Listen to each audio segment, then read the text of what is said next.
La batteuse est entrée en action. D'ici 2 jours, il ne restera plus rien de cette parcelle d'épicéa de 2,5 hectares aux grands mots, les grands remèdes. C'est une coupe rase d'une grande superficie qu'on est obligé de faire à cause de ces petits insectes qu'on appelle le scolyte et qui va s'attaquer, on va dire, à la superficie de l'arbre l'arbre va mourir. Depuis l'apparition du parasite il y a 3 ans, 25 hectares d'épicéa avaient déjà dû être coupés à ras pour raisons sanitaires.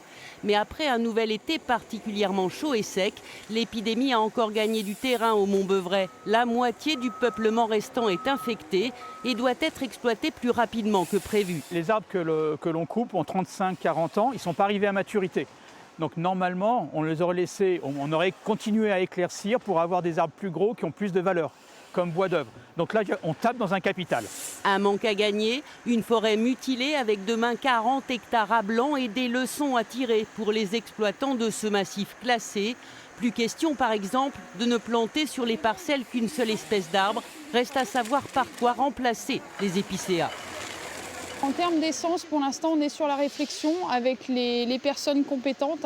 On travaille aussi avec la forêt privée pour voir ce qui se fait ailleurs et puis essayer d'adapter le modèle au Mont-Beuvray en préservant au maximum la question du paysage et du patrimoine. Verra-t-on ici de nouvelles essences plus adaptées à la sécheresse ou des feuillus déjà présents dans le Morvan? Le débat est ouvert. L'ONF et ses partenaires se donnent 5 ans pour faire leur choix.